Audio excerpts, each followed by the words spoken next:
back to TechnoSurgeon YouTube channel. So first of all, for today we have the news regarding AMD and its launch of a new software update, which is AMD's noise suppression, in which it is similar to RTX voice, where the algorithm uses in real time it uses deep learning algorithm to reduce background noise, audio noise. So yeah, it is just to improve it, and you can find it in audio and video section of this radio Adrenaline edition software. So yeah, it is pretty easy to find, and as of now it supports only 5000 and 6000 series of 5000 series Ryzen CPUs and 6000 series Radeon graphics, so which is bad, but they might add the support later. And starting today, for those who plays the games on OpenGL, AMD has now included optimization for it, and it can give you upwards of up to 92 frames, which is like 100%, close to 100% improvement of frames per second, which is huge. Like, they had given performance for free. As you can see on the slide here, it is officially provided by AMD himself, but you can see like 6950 XT can get up to 89 frames per second uplift, while the lower variants gets up to 92 frames, so which is nice. And we have the news regarding the power requirement for Ryzen CPUs, Ryzen 7000 CPUs.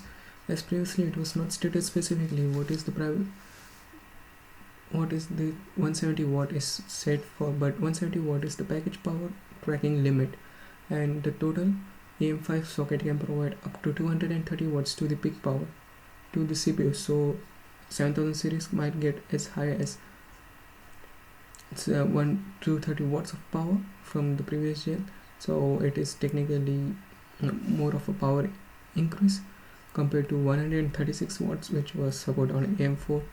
So 230 watts is clearly 110 something watts higher.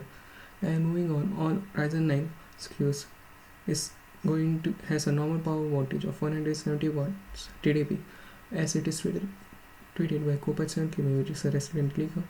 And yeah, Ryzen 9 variants can go as high as 170 watts TDP, so which is an increase over Ryzen 9 5950X, which had 105 watts.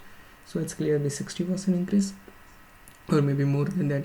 So technically that benchmark, that video of the performance AMD showed to us, is like it might be running at 170 watts maybe, but given the fact like they are focusing on more single threaded performance, they can do it. But being on a 5 nanometer node and going as high as this, it looks bad. Like, there will be performance, but they are also focusing on instruction set increase per clock, so maybe it will be good, but this much high of a power draw looks bad for 5 nanometer as of now. Let's just hope like 7000 gets some optimization done to them.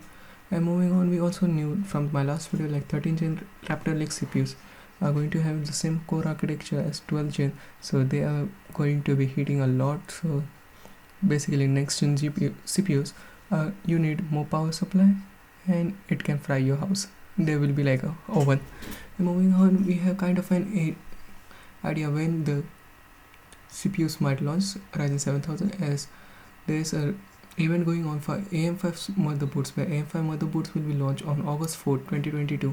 So technically it can be launched on or before this day, like maybe on 4th August or 5th August, 7000 CPUs will be launched.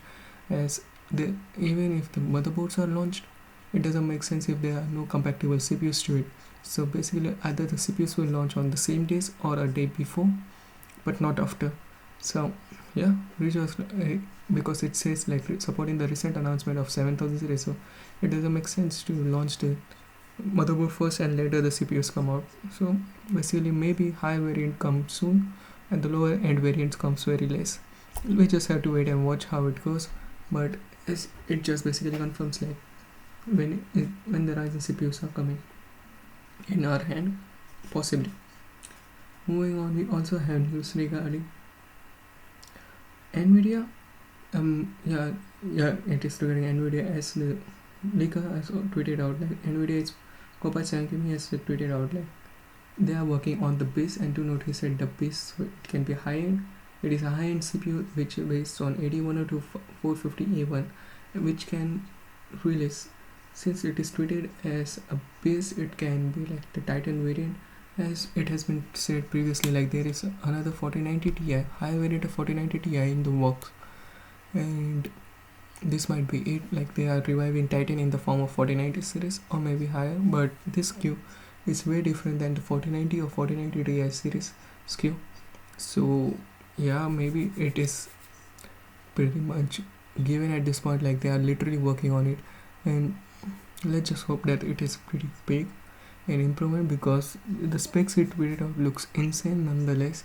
As he stated, like it has up to 18,176 FP32 cores, 48 GB of RAM at 24 GB per second GDDR6X, which can give you upwards of 1.1 terabytes per second bandwidth, which is insane nonetheless, and total board power is close to 800 watts. So you will need a new CPU, new power supply to run this GPU, and also you will need somewhat of a decent cooler on it, or it will just fry up your house.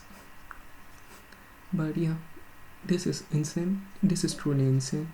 And Combat 7 Gaming has also said that the recent rumors where the 3090 is incompatible to 4090 is indeed true, and board partners can test it on 3090 because the boards are indeed similar to one another, like there will be no major difference.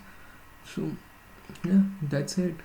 But next generation CPUs and GPUs both are looking insane in their power requirements and power delivery, but the performance will be increased, but there won't be efficiency at all.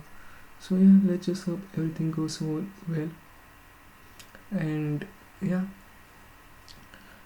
what do you think about all of this news? Sound of your thoughts in the comment section below. And for more tech news, you know where you will get it. So subscribe to this channel, like and share, and I will meet you in the next one. Peace out.